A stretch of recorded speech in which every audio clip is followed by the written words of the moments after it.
Բարև ձեզ արգել երեստատորներ, մենք շարունակում ենք կարևորագույն թեմաների քննարկումները պոլիտիկայի YouTube-յան ալիքի եթերում, այսօր մենք խոսելու ենք ազգային ազատագրական պայքարի մասին, Արդար Հայ նախաձեռնության ներկայացուցիչ Էլիալ Մակարյանի եւ քաղաքագետ Ազատ Ադամյանի հետ։ Ազատ, ուզում սկսենք քեզնից ազգային ազատագրական պայքարի ձևակերպումը տանք, հա, որովհետեւ նախ այսօր նախորդ եթերին խոսում ենք տրենդային բաներից մոդայիկ է դարձել ազգային ազատագրական պայքարն էլ է մոդայիկ պայքարի մասին հայտարարել ու մարդիկ կան հայտարարում են ազգային ազատագրական պայքար գնում են ինչ-որ ծովափին հանգստանալու այդ հայտարարելուց հետո ինչ է ազգային ազատագրական պայքարը եւ արդյոք իր ազգային պետության ներսում հայ ժողովուրդը ազգային ազատագրական պայքար մղելու անհրաժեշտություն ունի խնդրում Այս մերօրյա էլի տրենդներից ազգային ազատագրական պայքարն ինչ է իրանից ներկայացնում ինքը համաշխարհային տենդենս է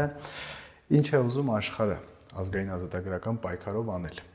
ոչ միայն մենք աշխարհն ուզում է ձերբազատվի արժույթի համաշխարհային առևտրի համաշխարհային կազմակերպությունից ուզում է ձերբազատվի արժույթի միջազգային հիմնադրամից ուզում է ձերբազատվի համաշխարհային բանկից, որպեսզի իր հարկային քաղաքականությունը, ֆինանսատնտեսական քաղաքականությունը եւ իր ամեն $5 դիմաց մի դոլարը չտա հավաքական արևմուտքին։ Էդ է ամբողջ ազգային ազատագրական պայքարի նպատակը։ Այս աշխարհը 100 տարի առաջ հայտնվել է մի որոշակի խմբի ձեռքում, տեսեք, մենք խոսում ենք խորքային պետության մասին, բայց խորքային պետություն կոչված, որոնց մենք խորքային պետություն, մենք հասկանում ենք ինչ-որ սահմաններով, ինչ-որ մի երկիր, բայց խորքային պետության մասին տրանսնացիոնալ ես որ խոսում եմ խորքային պետության մասին, անպայման պայմանը, որ նշում եմ խորքային պետության կառավարիչների, սա ինչ ասել է, սա նշանակում է գոյություն նաև խորքային իշխանություն, որն աշխարհագրություն չունի։ Հիմա որ ասում ենք խորքային, հիմա որ այս deep state բառը կամ խորքային պետություն բառը Թրամփի ընտրություններից հետո, այս 24 թվականից հետո սկսեց լայն շրջանառվել, բայց խորքային պետություն որպես այդպեսին խորքային պետություն չի, խորքային իշխանություն է եւ նա աշխարհագրություն չունի։ Այս մարդիկ մի քանի 100 տարի առաջ Եվրոպայով, Մեծ Բրիտանիայով սկսեցին աշխարհը ենթարկեցնել իրար, հիմա ուղղակի այս նույն մարդիկ այս խորքային իշխանությունը Ամերիկայից է համաշխարհային։ Մենք նախորդ եթերում խոսում ենք աշխարհի իշխանություն, այսինքն մարդիկ ովքեր տպում են փողը պարտքով տալիս են քեզ պետություններին, հա, եւ իրենց որևէ բանով չապահովագրված թուղթը տալիս են քեզ խոհարստություն տալիս։ Քեզնից վերցնում պայմանական դու գտել ես քո պետության մեջ մի հատ ոսկու հանք, ուզում ես քո ոսկու հանքը վերաբացես, այդ խորքային իշխանության ներկայացուցիչները գալիս են ասում են այս հանքը պետք է աշխատի այս պայմաններով, այստեղից մենք այսքան տոկոս ունենք, դու դրա հետ չես համաձայնվում, մեկ էլ տեսնում ես քո քաղաքացիներից ոմանք, որոնց կանաչներ են ասում, հայտնվեցին կանաչները բնապահպաններ ու սկսեցին քննադատել, թե ինչ վատ է, ինչ ռիսկեր է պարունակում այս հանքը։ Երբ որ գնում ես պայմանավորվածության խորքային իշխանության հետ, այդ նույն կանաչները արդեն ոնց որ հիմա է, լուր են մնում, չէ՞, մինչև 18 թվականները մի հատ շուն էր սատկում 400 հոգի հավաքվում էր, մի հատ ծառ էր կտրվում 400 հոգի։ Տեսակետ կա, կանաչներից խոսեցիր, որ Ամուլսարի հանքի դեմ պայքարը, այսինքն Ամուլսարը բրիտանացիք ուզում էին վերցնել։ Այնտեղ ասում են կա հիմա արդեն տվել են բրիտանացիներին այո բրիտանացիներին ասում են կա 73 տոննա ոսկի իբրև թե ընդամենը $10 միլիոն ոսկի 120 տոննա արծաթ բայց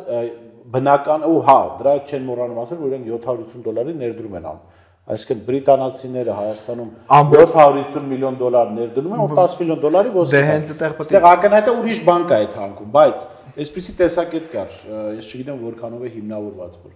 Արցախյան պատերազմում ադրբեջանցիներին բրիտանացիների օգնությունը հիմնավորված էր ոչ միայն նրանով, որ Արցախի տարածքում եղած հանքերը իրենց են տալու, այլ նաև նրանով, որ Հայաստանը հրաժարվում էր Ամուլսարը տալ իրենց։ Հնարավոր։ Չէ, ուղղակի Արցախյան պատերազմը ավելի մեծ խաղի համատեքստում է, էլի նպանթուրա։ Ես խոսում եմ, որ օգնող հանգամանք, Նաև իհարկե, չէ, իհարկե օգնող հանգամանքները շատ են, որոնցից մեկը եղել է, հա, այո, դա, նու Ադրբեջանի այդ բանը Արցախի հանքերը կարծեմ հենց բրիտանական Որ ֆիրման էր։ Բրիտանական որ ֆիրման էր, որ գիշեք, Asian ոնց էր մի խոսքով Asian mining հանքային այդ է ամենտեղ, այսինքն եթե դու բրիտանական ազդեցության տակ ես, այդ ուրեմն նշանակում է կամ հավաքական արևմուտքի ազդեցության տակ ես, ուրեմն քո հանքերը պետք է շահագործեն հավաքական արևմուտքի կամ խորքային իշխանության ներկայացուցիչների հետ։ Ես հարց ունեմ Էդգարին։ Հա, մի բան էլ ավելացնեմ, պարզ բան է, պղնձամոլիբդենային գործարանից դու չես կարող մշակված ավելի արդեն ոնց ձուլակատորների, այսինքն վերածած պղնձ հումքը մեզ տես, որ ասենք օգուտ ընդհանրապես չունենաս։ Մենակ քեզ վրա թողում են, մեն սպասարկում են։ Բայց դա հեշտ գործ չի, ասեմ, Չինաստանը, որը տնտեսապես գերհզոր երկիր է, միայն իր տնտեսական հզորության պիկին էր, որ կարողացավ ընդունել օրենսդրական այնպիսի ակտեր, որը օրինակ արգելեց կարևորագույն հումքերի արտահանումը որպես հումք Չինաստանում։ Դրա համար Apple-ի եւ ամերիկյան մի շարք ընկերությունների արտադրությունը տեղափոխվեցին Չինաստան, որովհետեւ իրենց շատ անհրաժեշտ հումքը Չինաստանը արգելում էր որպես հումք արտահանում։ Բայց Հայաստանը կարող է դա արգելել։ Հենց դա է ինքնիշխանության ցուցիչը։ Հենց սրանք ասում են ինքնիշխանություն, սա նշանակում է, որ իրենք լրիվ մտնում են արևմուտքի տակ։ Մեր մոտ ինքնիշխանությունը, սրա մասին ոչ մեկ չի խոսում։ Մեր մոտ ինքնիշխանությունը ասոցացվում է իբր Ռուսաստանից անջատվել։ Այս սրա մասին ոչ մեկ չի խոսում, ասում ես, այդ որ ինքնիշխանություն խոսում ես, կարող եք բրիտանական ինչ-որ մի կամպանիաների այդ հանքարդյունաբերողների արգելել մտնել, եթե ինքնիշխան եք, կարող եք արգելել մտնել։ Հիմա տեսեք, արգել Էդգար, ազգային ազատագրական պայքար լինում է այն պարագայում, երբ ժողովուրդը ազգը հա օկուպացված են իր տարածքները, ինքը գտնում է օտարի իշխանության ներքո։ Հիմա չնայած ազատի խոսքից մենք բավական հասկացանք, որ օտարի իշխանություն պարտադիր չի, այստեղ բրիտանացի ու թուրք նստածել են։ Այդտեղ Արժույթի միջազգային հիմնադրամը, Համաշխարհային բանկը, հա, ու միջազգային մի շարք կառույցներ, Զարգացման եվրոպական բանկը մի շարք ուղղություններ թելադրում են իրենք դու ինչ անես։ Հիմա Հայաստանը արդյոք իրականում այն վիճակում է, որ ազգային ազատագրական պայքար պիտի մղի, ու ինչ ասել է ազգային ազատագրական պայքար, որովհետև մենք պատմության դասագրքերից ազգային ազատագրական պայքար հասկանում ենք այսպես, զենքը վերցնում ենք, պահում ենք բեղեր, բարձրանում ենք սարեր ու կրակում ենք թշնամիների վրա։ Էսա ազգային ազատագրական պայքարը, թե սա շատ բան է, մակերեսային պատկերացում։ Ինձ Էդգարը կների չեմ մի հատ էլ այս հարցին պատասխանել։ Ինչի համար է ազգային ազատագրական պայքար տեղի ունենում, այսինքն 19-րդ դարի վերջին հայկական բնակավայրերում, ինչի համար, որտեղ թշնամին գալի ինչ էր անում։ Գալիս էր մեր ունեցվածքը, մեզանից գողանում էր, ճիշտ է։ Գալիս էր մեր աղջիկներին տանում էր, այսինքն համբարոյականացնում էր, ճիշտ է։ Դրա համար ստիպված մարդիկ զենք էին վերցնում, որ այդ թշնամու դեմ պայքարեն, բայց հիմա ինքնական ենք տալիս։ Մենք դա ինքնական տալիս ենք, չգիտակցելով, այսինքն այդ կանանչ շրջանում մեր աղջիկների երիտասարդ տղաների երիտասարդ 12-13 տարեկան ամուր տղամարդկանց էլ տանում էին բանակ, ճիշտ է, տանում էին բանակ, որ զգում են, որ այս տղան կարող է լավ մկանոտ լնել, ասենք ֆիզիկապես ուժեղ լնել, տանում են իրենց բանակ, սարքում էին յենիչեր չէին սարքում, դու փոխում էին կրոնափոխ էին անում 13-14 տարեկան տղան չէր հասկանում ինչ արելու, այսինքն ֆիզիկական տվյալներով տարբերվող երեխաներին տանում էին։ Հիմա այս նույն երեխաների, տղա երեխաների եւ աղջիկների շրջանում այս քարոզվող մշակույթը նույնը չի անում։ Քեզնից գողանում են, իրենք ֆիզիկապես քո կողքին են, բայց քեզնից հոգեպես քո հետ չեն, քո հետ ընդհանուր ոչ մի բան չունեն, նույնն են անում։ Հիմա այն ժամանակ գալի հոտերն էին կեղեքում գողանում տանում, հիմա քո հարստությունն են տանում, նույնն է։ Այո, լսենք։ Այո, պետք է երևի թե երկու հարցը իրար միացնենք, ինչպես ասացիք, ինչ է այդ ազգային ազատագրական պայքարը եւ միթե Հայաստանի Հանրապետության ներսում դա հնարավոր է թե չէ եւ ինչպես է այն դրսևորվելու, որտեղ այո, հազարամյակների կտրվածքով մեզ համար ազգային ազատագրական պայքարը տրամաբանորեն հետեւյալն է, կա արտաքին սպառնալիք, դու այսպես ասած գալիս է մոբիլիզացիա, այդ արտաքին սպառնալիքը չեզոքացնելու համար, կամ արտաքին սպառնալիքը գրավել է քո պետությունը, դու նորից ներքին մոբիլիզացիա, մենք ու նրանք շատ հստակ է, այսինքն ազգային ազատագրական պայքարի ամբողջ տրամաբանությունը դրած այդ բաժանարարը կա թշնամին եւ դու։ Ժամանակակից աշխարհում ներկայում թշնամին արդեն ներթափանցել է քո հասարակություն եւ դու չես կարողանում տարանջատես որտեղ է թշնամին, որտեղ նա մտել է քո հասարակություն, որտեղ ժամանակակից հիբրիդային պատերազմների գործիքակազմը արդեն թույլ է տվել փափուկ ուժի միջոցով գրավել քո հասարակությունները քո իսկ անհատների միջոցով, այսինքն նա բուծել է այնպիսի դիվերսիոն խմբեր քո հասարակության մեջ, որ այդ դիվերսիոն նույնիսկ այսօր ահաբեկչական ինչպես ներկայիս իշխանություններն են, պայքարում են քո իսկ ժողովրդի, քո իսկ պետականության դեմ, հետևաբար քեզ համար տարանջատել թե թշնամին որ սահմանագծի վրա է շատ դժվար է եւ այստեղ է որ արդեն ազգային ազատագրական պայքարը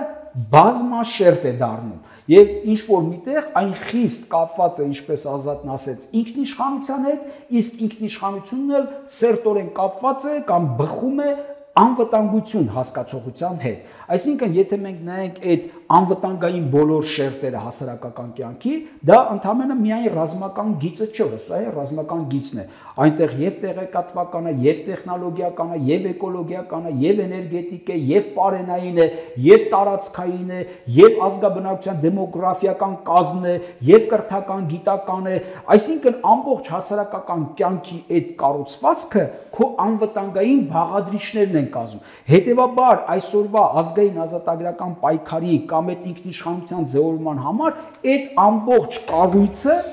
պետք է ինքնիշխանական որոշակի ստատուս ունենան, ինքնիշխանական կարգավիճակ ունենան։ Հակառակ դեպքում, ոնց որ ասած, դու դիմադրողականության ունակություն բայց մյուս կողմից հարց է առաջանում։ Մենք ապրում ենք գլոբալ աշխարհում, այսինքն կան տեղեկատվական տեխնոլոգիաներ, այսինքն փոխկապակցված շատ բան կա աշխարհում։ Եվ այսօր մենք այստեղ նստած կարող կապ հաստատել Միացյալ Նահանգների հետ, իրական ռեժիմով, հա, խոսել, քննարկել, իրար տեսնել, աշխարհը տեսնել եւ գլոբալ իմաստով աշխարհը կառուցված է ինչ որ սկզբունքների վրա։ Հիմա եթե անգամ աշխարհը դառնա բազմաբևեռ, հա, մի փոքր այդ կուտակումները կփոքրանան, բայց էլի կուտակումներ են լինում, չէ՞, լինելու են, այսինքն բազմաբևեռ, բայց բևեռներից մեկը Հայաստանը չի լինելու հաստատ։ Հայաստանը այդ բևեռներից մեկի շարքում է լինելու։ Հիմա ինչներ հարցս ինչի մասին է։ Հնարավոր է այն օրինակ հաշվի չնստել առևտրի միջազգային կազմակերպության հետ, համաշխարհային բանկի հետ, չգիտեմ, ասիական զարգացման բանկի հետ, եվրոպական զարգացման բանկի, այն բանկերը, այն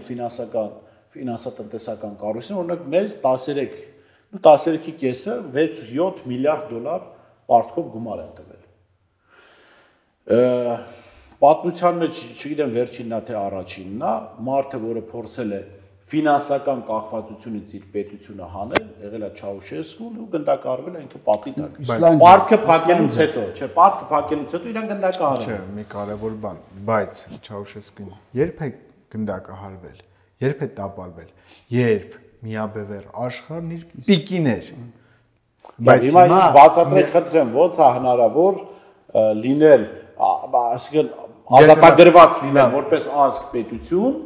եւ միևնույն ժամանակ ապրել այս երկրագնդի վրա։ Լավ, եթե հիմա դիցուկ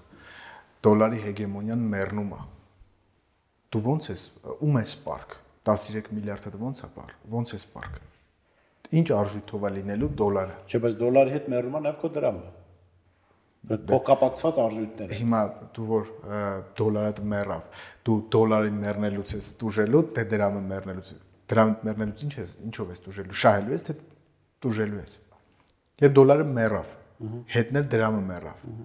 Մեծ հաշվով գլոբալ առումով դու դրանից տուժելու ես, թե շահելու ես։ Չեմ պատկերացնում, տնտեսագետներ երևի պիտի ասեն։ Ընկեր Մակարյանը տնտեսագետ է։ Հիմա անկախ տնից դոլարը կմեռնի թե չի մեռնի կամ ոնց կմեռնի դրամը մեռել է նայեք ինչն է դրամը մեռել է խնդիրն այն է որ անգամ այդ սցենարները գծողները եւ անգամ դոլարի հողարկավորություն կազմակերպողները բերելու են մեկ այլ համակարգ որին պատրաստում են մեզ որը կոչվում է թվային փողի արկայություն այս առումով մենք էլի մնալու ենք ենթակայության տակ այն հիմա դրամը հիմա դրամը ազգային ազատագրական պայքար լավ ազգային ազատագրված Հայաստանը ձեր պատկերը ինտերնետ չի ունենալու հեռախոսակապ ունենալու ինտերնետը հայկական է լինելու հիմա նա ինտերնետը ոնց է գլոբալ երևույթ է եթե մենք չէ բայց այդ բանը կնոպկեն դրված է Միացյալ Նահանգներում չէ այդ կնոպկեն չէ այդ տրամաբանությամբ սա արևմուտքի ձեր ասած արևմուտքի թեզերն են որ չկա արևմուտք չկա աշխարհ չի լինելու չէ ես ասում եմ միևնույնն է դու ստիպված ես որպես փոքր հանրություն, փոքր հնարավորություններ, ռեսուրսներ ունեցող հանրություն համադրվել կամ ներդաշնակվել մեծ կուտակման հետ, այսինքն այստեղ այլ բան է ներողություն, այստեղ այլ բան է, որ կարելի է օրինակ դու իդենտիֆիկացվես կամ նույնականացվես կամ ներդաշնակեցվես ասենք քրիստոնեական արժեքներ, ուղղափառ արժեքներ դավանող պետությունների քաղաքակրթությունը, եթե քաղաքակրթությունը ունենալու է իր ինտերնետը, ունենալու է իր բանկը, ունենալու է իր փողը, բազմաբևեռ աշխարհը, եթե 21-րդ դարը մենք ինչ ենք ասում, որ 21-րդ դարը լինելու է քաղաքակրթությունների դարը, այսինքն մարդիկ իրար հետ համագործակցելու են եւ ճշնամանալու են կրոնական եւ մշակութային հիմքի վրա, այսինքն կրոնական հիմքի վրա, մշակութային հիմքի վրա մեզ համար մենք ունենք մեծ ընտանիք, ուղղափառ աշխարհը։ Հիմա ուղղափառ աշխարհը իմ ասած ինչի մասն էր Ազատ ջան, արգելի եք, որ ազգային ազատագրությունը, ազգի ազատագրությունը մենք չպիտի ես ենթադրում եմ, որ չպիտի պատկերացնենք եւ հասարակությանը չպիտի մատուցենք այնպես, որ մենք ոչ մեկից կախված չենք լինելու, ինչ կուզենք, այտենց չի լինելու, որովհետեւ եւ այսօր ինքնիշխանության մասին էր խոսելիս դու պիտի այդ տրամաբանությամբ գնաս։ Ցանկացած պետություն կախվածության մեջ է որևէ այլ պետություն։ Այստեղ այլ հարց է, թե դու որպես ինքնիշխան որոշում ես ումից կախվածության մեջ լինես եւ ինչ տեսակի կախվածության։ Այսինքն դու օրինակ պարզ է, չէ՞, մենք տնտեսական, քաղաքական ռազմական իմաստով ունենք կախվածություն Ռուսաստանի Դաշնությունից։ Այսինքն մեր անվտանգության համակարգի պակասորդը լրացնում էինք գոնե մինչև 2018 թվականը ռուսական անվտանգության համակարգից։ Հիմա Հայաստանը Նիկոլ Փաշինյանի օրոք ինքնիշխան որոշում է կայացրել դուրս գալ այդ անվտանգության ոչ ինքնիշխան որոշում չի կայացրել։ Նա որ միտքս ավարտեմ կտեսնես որ ինքնիշխան չի։ Դուրս գալ այդ համակարգից մտնել թուրքական ազդեցության տակ։ Հիմա իհարկե Նիկոլ Փաշինյանը կարող ասել մենք ինքնիշխան որոշում ենք կայացրել, բայց մենք միևնույնն է ազդեցություն ենք ընտրել, այսինքն հիմա իսկ եթե նայում ես որպես հայաստանցի, որպես այն ճշմարտությունը, որ հայ ժողովուրդը պետք է կրի, աստվածային ճշմարտությունը, այդ ճշմարտության տեսանկյունից ավելի լավ է կախվածության կամ փող կախվածության մեջ լինել ուղղափառ փող կախվածություն, ճիշտ բառը փող կախվածություն, ուղղափառ դավանանք ունեցող սկզբունքներ ունեցող պետության հետ, քան քեզ ցեղասպանած իսլամադավան պետության հետ եւ ցեղասպանալ դու այդ եթե քաղաքակրթական հենքով են իրար հետ բարեկամանալու եւ ճշնամանալու դու իսլամական հանրույթի մեջ ոչ միտեղ չես ունենալու եւ այն պարագայում երբ Թուրքիան այս իր պանթուրալնի գաղափարախոսությամբ նպատակ է դրել գոնե եթե չկարողանա հասնել ամբողջ իսլամական աշխարհում առանցքային պետության, գոնե սունի աշխարհում դառնալ առանցքային պետություն։ Իսկ սունի աշխարհում առանցքային պետության մեջ Հայաստան չի կարող ապրել։ Հայը չի կարող որպես այդպեսին ապրել։ Եկանք դրան, որ արդեն այդ տարին երբ լսենք նախորդ հաղորդման տեղը հանեցիր։ Հիմա ավելի շատ մտքեր արտահայտեցիր։ Եկանք դրան, որ այո, մեզ պետք է ազգային ազատագրական պայքար այն ուժերի դեմ, որոնք մեզ հեռացնում են մեր ազգային արմատներից եւ աստվածային ճշմարտությունից։ Բայց դա չի նշանակում, այսպեսի սովետական մի անեկդոտ կար, չէ՞, ասում են մենք ամենաանկախ պետությունն ենք, ասում են ինչ ասում մեզանից ոչ մի կախված չի, բայց ոչ այն տրամաբանության մեջ, եթե այդ տրամաբանությամբ անկախություն են ուզում, եթե ցանկացած մարդ, եթե այդ տրամաբանությամբ անկախություն է ուզում, իր անկախություն ուներ Նեուլավի միջով։ Չէ, այդպեսի անկախություն ունի Լուսինը, երբ Ավստրալիայից փոխվեց, գնաց վերև։ Հիմա մենք էլ այս հարավային Կովկասից պետք է փոխվենք, գնանք Լուսնի կողքը միտեղ, եթե տենց անկախություն ենք ուզում։ Այս երկիր մոլորակի վրա տենց անկախություն չի լինելու։ Այս փուլում 21-րդ դարում պետք է ապրենք քաղաքակրթական ընտանիքով։ Եվ աշխարհագրություն պետք է։ Եվ պետք է, այո, եւ որովհետեւ երբ որ դու ասում ես ներողություն ազատ, բայց Էդգարին հնարավորություն խոսա։ Երբ որ դու ասում ես մենք պիտի թույլատնենք կամ նվազեցնենք կախվածությունը ռուսական գազից, այդե մի անգամից պիտի քարտեզին նայես, ու ադրբեջանական գազը $900 այդ բարի այդ նախադասության թարգմանությունը այսպես է, մենք պիտի մեծացնենք ադրբեջանական գազից մեր կախվածությունը, որը պիտի շեշտվի, որ 5 անգամ թանկ է լինելու, 5 անգամ թանկ է լինելու։ Դե բա Ադրբեջանը ինչով զենք մեր դեմ առնում, պիտի օգնենք, խնդրեմ եմ։ Ես կարծում եմ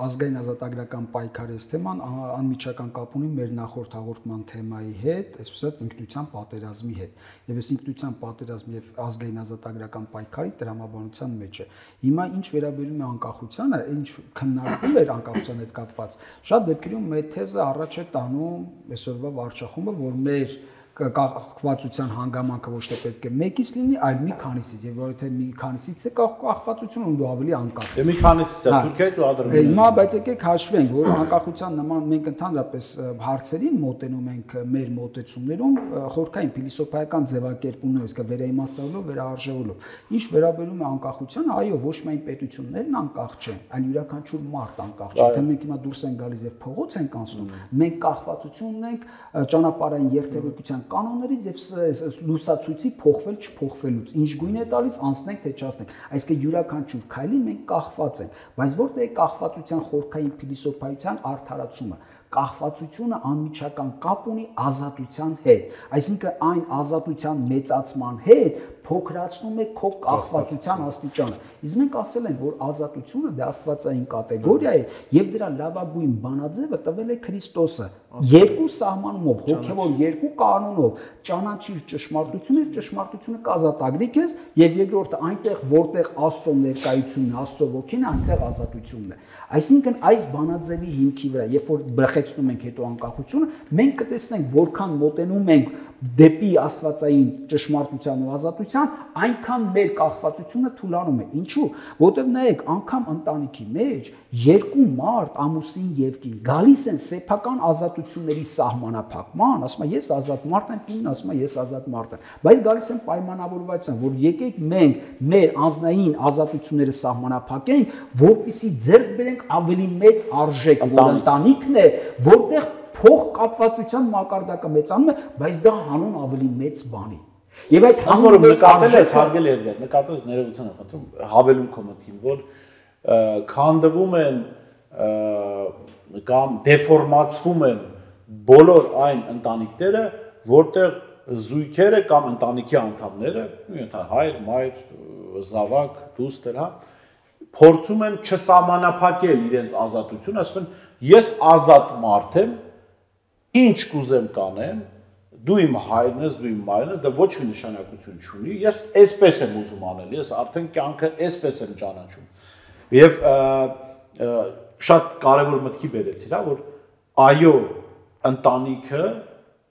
ընտանիք է լինում այն ժամանակ, երբ փոխադարձաբար զոհաբերվում են բոլորը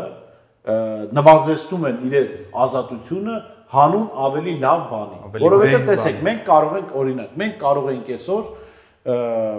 չսահմանափակել մեր ժամանակի ազատությունը եւ ամեն մեկից ինչ-որ տեղ լինենք, չէ՞։ Մենք սահմանափակել ենք մեր ժամանակի ազատությունը, մեր ընտանիքի հետ ժամանակ անցկացնելու հնարավորությունը եւ ավելի դեպքացավանքի մեջ այս քննարկումն ենք կազմակերպել մեր հարգելի Հարութին ենք հրավիրել այստեղ, տեխնիկան ենք բերել, իրեն ենք ընտանիքից կտրել ինչու, որովհետեւ մենք համարել ենք որ ավելի լավ բան այս ընթացքում պիտի մատուցենք հանրությանը, քան այն ինչ որ մենք կանենք, այսինքն ֆիլմ նայելով, խաղալով, քան մեր անձերն են կարող։ Այո։ Եվ այստեղ տեսեք, էլի խոսեցիր աստվածային ճշմարտությունից եւ դա շատ կարեւոր է, որովհետեւ երբ տեսեք մարդը փողոցով գնում է, տեսնում է փողոցում դրված, այսինքն արժեքավոր որևէ բան։ Ինքը ազատ է դա գողանալու, չէ՞, բայց Աստված ասում է մի գողացիր։ Եվ աստվածային ճշմարտությունը սահմանափակում է գողանալու իր ազատությունը։ Ինքը կարող է գողանալ, ոչ ոք չի տեսնում, տեսախցիկներ չկան, բայց Աստված հո տեսնում է եւ հո Աստված ասել է որ մի գողացիր։ Եվ այստեղ մենք գալիս ենք նրան, նաեւ ասենք եթե դու չես գողանում, արդեն գալիս է ինչ, դու սահմանափակում ես քո այդ գողանալու ազատությունը, քանի որ դու հարգում ես ուրիշի սեփականությունը։ Մի խոսքով այս թեմաները, որ ինչ վերաբերում է ազատությանը, մենք կարծում եմ արժի որ ազատությանը մի առանձին հաղորդում նվիրենք, որովհետև կարծում եմ ընդհանրապես եւ տեզերքի եւ արարչության հիմքը հենց բխում է աստվածային ազատությունից եւ ինչ որ միտեղ աստվածային ինքնասահմանափակությունից, որպեսզի գնա արարչության, ինչի որտեվ ինքը արարիչ Աստված իր բացարձակության մեջ անսահման է ու անվերջանալի է։ Ազատությունը ամենաթողություն չէ։ Ազատությունը հենց պարտավորություն է, եւ այստեղ է որ ինքը գնում է ինքնասահմանափակման ավելի մեծ, այսպես համատեզերական արարչության եւ ինչպես ասել եմ համատեզերական արարչության մինչեւ գնալը Աստված դրսևորվում է Սուրբ Երրորդության տեսքով որպես բացարձակ ճշմարտություն հենց առաջին ոգեղեն ընտանիքի մեջ կայացնելով արդարության բանաձևը, արդարության մոդելը, որից հետո բխելու է համայն տեզերքի որպես մեկ ընտանիքի արարչություն։ Հիմա ինչի եմ սա ասում։ Նորից ուզում եմ վերադառնալ ազգային ազատագրական պայքարին։ Մենք հիմա այն ձևակերպում ենք ազգային ազատագրական հայրենատիրական արդարապայքար։ Ինչու հիմա ուզում եմ ամեն բառին անդրադառնամ, ազգային, որովհետև մենք ցույց ենք տալիս ով է սուբյեկտը։ Երբ որ դու դնում ես կոնկրետ սուբյեկտ այդ ազգայինի մեջ, դա նշանակում է կա ինքնություն, ինչի մասին խոսում ենք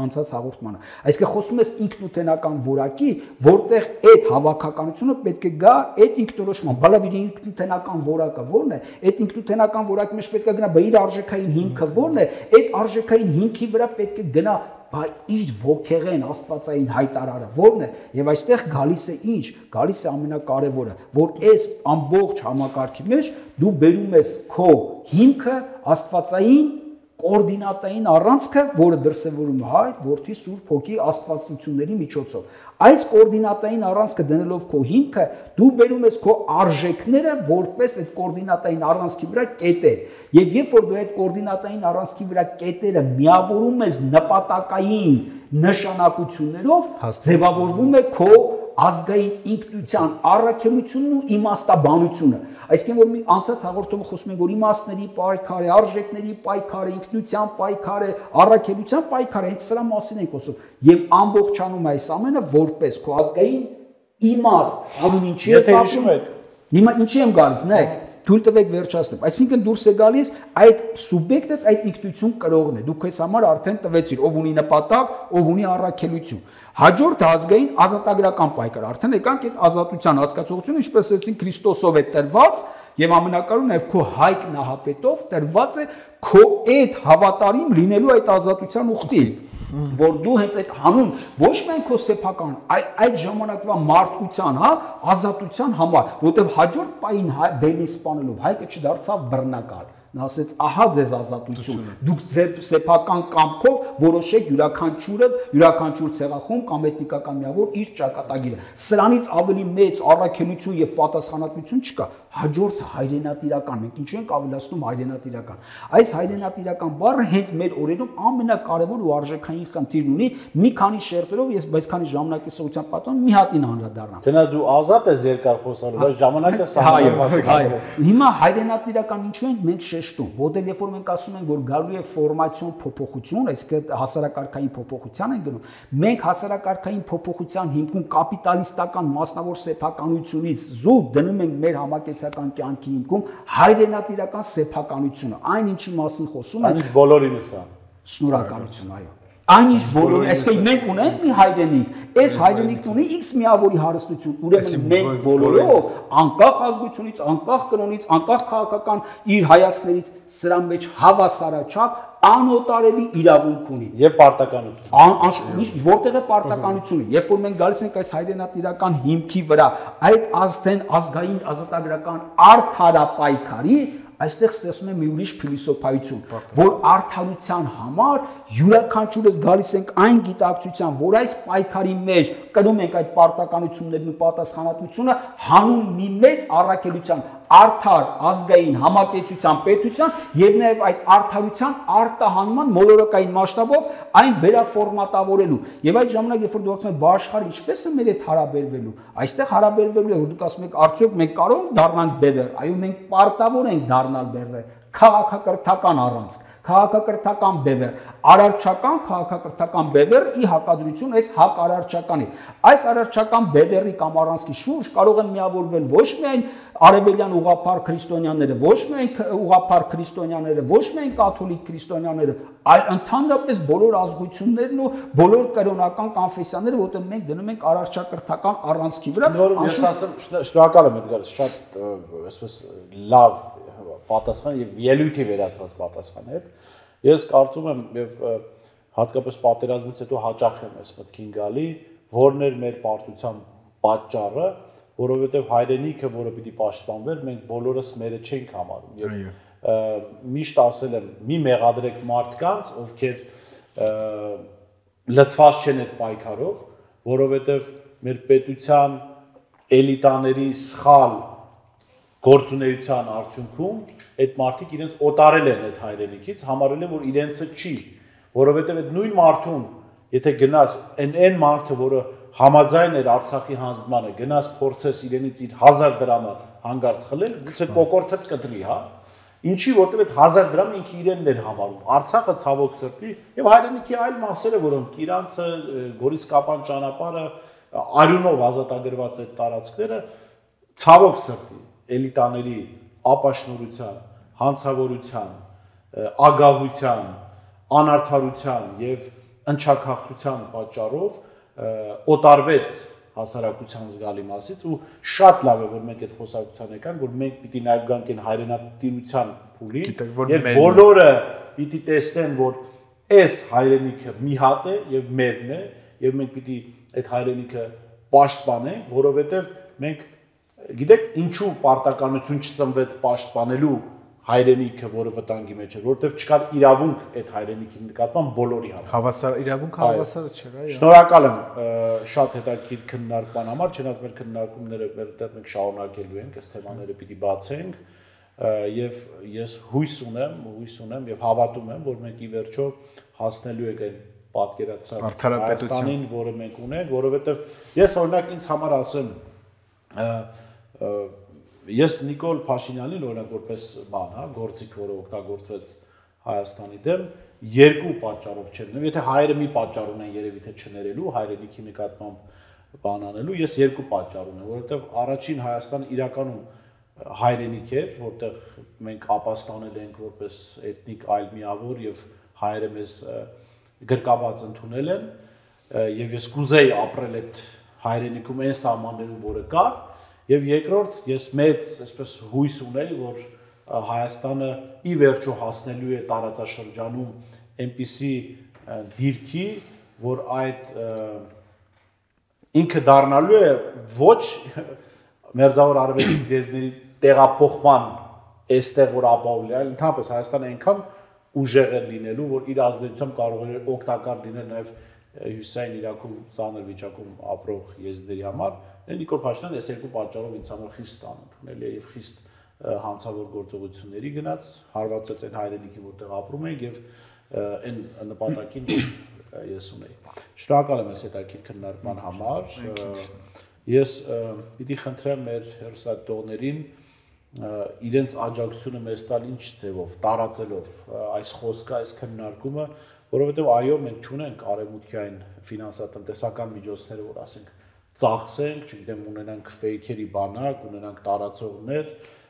մեզ մեր միակ ուժը այն մարդիկ են, ովքեր լսում են եւ կիսում են այս մտքերը, ուստի անպայման տարածեք, դուք էլ այդ փոքր նաեւ քայլով մասը եղեք ազգային ազատագրական պայքարի, արդարը պայքարի, այո, որը ի վերջո մեզ պիտի տանի ուրիշ մակարդակի, տանի ուրիշ մակարդակի եւ իրավունք տալով մեզ բերի հայրենատիրության եւ պարտք դնի, պարտականությունների դնի դեպի հայրենիք։ Շնորհակալ եմ։ Չի տալու պետք է վաստակել իրավունքը։ Այո, շնորհակալ եմ։ Ես շեշտեմ զրուցում ենք քաղաքագետ Ազատ Ադամյանի հետ, քննարկում ենք եւ Արդարային նախաձեռնության ներկայացուցիչ Էդգար Մակարյանն հետ, քննարկում ենք ազգային ազատագրական պայքարը, թեմա շատ ծավալուն է։ Մենք ոնց որ ասում ենք ազատ ենք մի 2 ժամ խոսելու, բայց տեսախցիկները 40 րոպե կարող են նկարել։ Շնորհակալ եմ ցտեսություն։